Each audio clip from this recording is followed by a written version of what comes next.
So as pharmacology and medicine have become more integral parts of our lives, they've also become integral parts of our sports. The sports act like that mirror.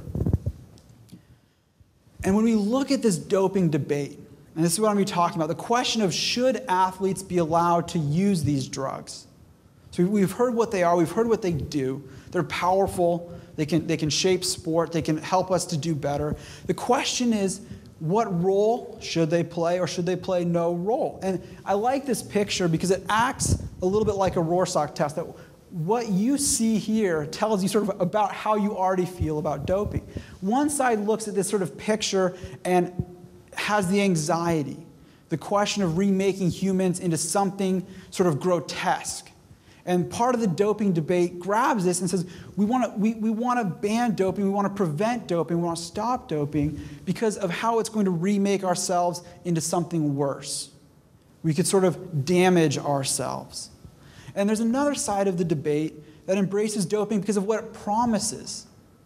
Our ability to remake ourselves into something better, to push further our limits, to find out our ultimate potential, what the Olympic Games talks about as the faster, higher, stronger. That idea of what really can we do. So as I was preparing this talk, and I was trying to, how do I convince you guys that this debate is going on?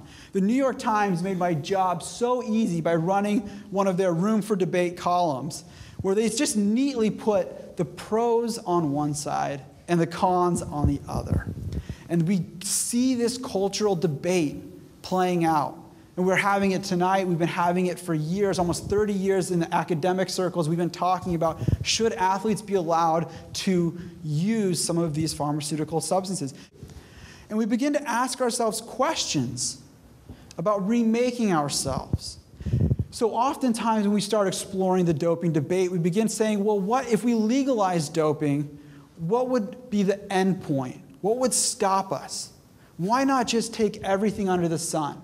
And as we sort of begin to talk about genetic enhancements, we say, what would stop us there from really pursuing the ultimate performance, completely remaking ourselves into perfect athletes with endurance or fast twitch muscle fibers or slow twitch muscle fibers, that we would make ourselves into these really ultra elite athletes. We've been talking about cyborgs, people that are more machine than human. The idea that the scientists are determining who's going to win our contests. And I think this is an important conversation because it reflects back to us what we are so interested in as human beings. It's a very deep existential